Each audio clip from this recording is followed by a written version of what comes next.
আসসালামু আলাইকুম, আমি রাহুল আহমেদ রকি। আজকে আপনাদের মাঝে নতুন একটি ভিডিও নিয়ে আসছি। আজকে আমি আলোচনা করতে চাই পাইল সম্পর্কে। প্রথমে বলতে চাই পাইল কি। পাইল হলো এমন একটি কাঠামো যার মাধ্যমে কাঠামোর লোডকে স্থানান্তর করা হয়। পাইল কেন ব্যবহার করা হয়?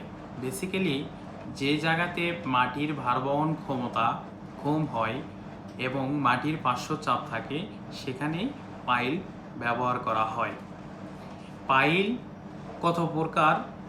পাইল সাধারণত ব্যবহার অনুযায়ী 7 প্রকার: bearing pile, friction pile, sheet pile, anchor pile, batter pile, fender pile and compaction pile.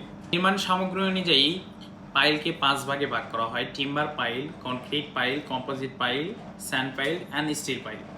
কাজের উপর ভিত্তি করে আমাদের দেশে পাইলকে 2 ভাগে ভাগ করা হয়: precast pile and cast in situ pile. প্রথমে একটু আলোচনা করতে চাই প্রিকাস্ট পাইল নিয়ে। প্রিকাস্ট পাইলটা হলো আপনার কাজের সুবিধার্থে আপনার সুবিধা মতো জায়গায় ঢালাই করে পাইল করাকেই প্রিকাস্ট পাইল বলা হয়। পরবর্তীতে ওই পাইলটা নিয়ে এসে আপনার প্রয়োজনীয় জায়গা অনুযায়ী বসানো হয়, সেটাই হলো precast pile. Cast in situ pile কি? কাস্ট ইন সিটু পাইল হলো আপনার নির্দিষ্ট গভীরতা পর্যন্ত গর্ত করে স্বস্থানে ঢালাই করাকে কাস্ট ইন সিটু পাইল বলা হয়। পাইল করতে গেলে কয়েকটি পদ্ধতিতে আমরা পাইল করতে পারি: ড্রপ হ্যামার পদ্ধতিতে, স্টিম হ্যামার পদ্ধতিতে, ওয়াটার জেটের মাধ্যমে, বোরিংয়ের মাধ্যমে। আমাদের দেশে বেশিরভাগই বোরিংয়ের মাধ্যমে পাইল করা হয়, ড্রপ হ্যামারও করা হয়, যদিও বেশিরভাগই বোরিং পাইল করা হয়। বোরিং পদ্ধতিতে যে পাইলটা করা হয় সেটা করা হয়। আমরা পাইল করতে হলে কিছু যন্ত্রাংশের সাথে পরিচিত হতে হবে, যেরকম এখন আপনারা ছবিতে দেখতে পাচ্ছেন টাইপড আছে এবং বাকেট আছে। এইটা হলো যে ছবিটা দেখতেছেন, এইটা উইন্স মেশিং বলা হয়। এখন যে ছবিটা দেখতেছেন এটাকে বলা হয় চিজেল। এখন যে ছবিটা দেখতেছেন তিমি পাইপ, আর উপরে যেটা আছে সেটাকে বলা হয় ফানেল। এখন যেটা দেখতেছেন সেটাকে বলা হয় কেসিং পাইপ। আর এটা তো আপনারা সবাই চেনেন, মিক্সার মেশিন। এখন আমরা আপনাদেরকে কিছু বাস্তব কাজের ছবি দেখাবো। এই যে আপনারা দেখতেছেন ছবিগুলো। এই পাইলটাকে বিশদভাবে আলোচনা করার জন্য আমাদের একটি পাইলের প্রজেক্ট আছে, সেখানে আমরা যাব এবং বিশদভাবে আলোচনা করব বোরিং পদ্ধতিতে পাইল কিভাবে করা হয়। আমাদের প্রত্যেকটা পাইলের ডায়া ছিল 20 ইঞ্চি।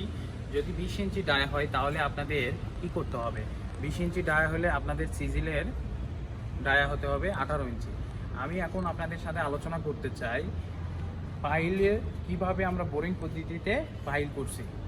প্রথম থেকে আমি আলোচনা করতে চাই, যদি পাইল করতে হয় মোস্ট ইম্পর্টেন্ট একটা পার্ট হলো একটা মাড ট্যাঙ্ক লাগবে, যেখান থেকে পানি আপনার পাইলে যাবে, টিমি পাইপ হয়ে যাবে এবং কাদা মাটিটা চলে আসবে।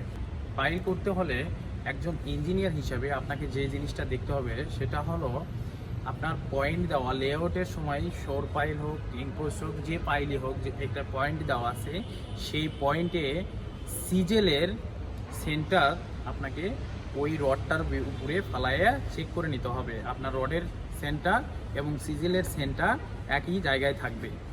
তার মানে আপনি যখন একজন ইঞ্জিনিয়ার হিসাবে আপনি যখন পাইল করতে যাবেন, আপনার এই সেন্টারটা ঠিক রাখে পাইল করাটা ইম্পর্টেন্ট।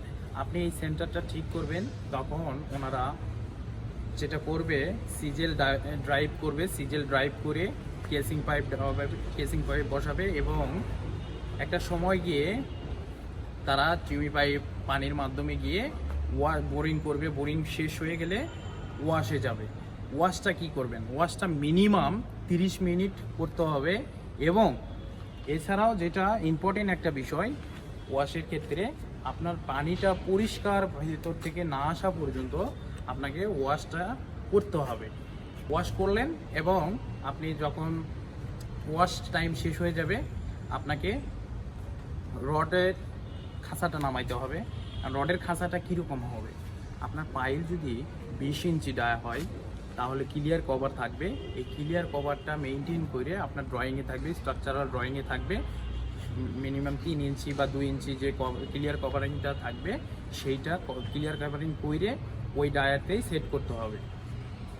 যে আপনি খাঁচাটা নামাই দিবেন, এখন খাঁচাটা নামাই দিবেন কত দূর নিচে যাবে এইটা আপনার ইয়েতে থাকবে, যে ইজিএল থেকে আপনার পাইলের টপটা কতটুকু প্রয়োজন এটা আপনার ড্রয়িংয়ে স্ট্রাকচারাল ড্রয়িংয়ে থাকবে। ওই অনুযায়ী আপনি খাঁচাটা নিচে নামাই দিবেন। তারপরে আপনার টিমি পাইপের মাথায় ফানেল লাগাবেন। ফানেল লাগানোর পরে ফানেল লাগায়ে আপনি ঢালাইটা শুরু করবেন। এভাবে আপনি ঢালাইটা কমপ্লিট করবেন। পাইপ উঠবে, ঢালাই হবে, পাইপ উঠবে, ঢালাই হবে, পাইপ উঠবে, পাইপ কাটবে, টিমি পাইপ কাটবে। এভাবে ঢালাই সম্পন্ন হওয়ার পর আপনার পাইলিং পদ্ধতিটা, পাইলিং যেভাবে ঢালাই করতে হবে ওইভাবে ঢালাই করে আপনার পাইলিং পদ্ধতিটা শেষ করবেন। ভিডিওটির ভুল ত্রুটি আপনারা ক্ষমাসুন্দর দৃষ্টিতে দেখবেন। যদি আপনাদের এই ভিডিওটি ভালো লেগে থাকে তাহলে লাইক করুন, কমেন্ট করুন, শেয়ার করুন, ফলো দিয়ে পাশেই থাকুন। আসসালামু আলাইকুম।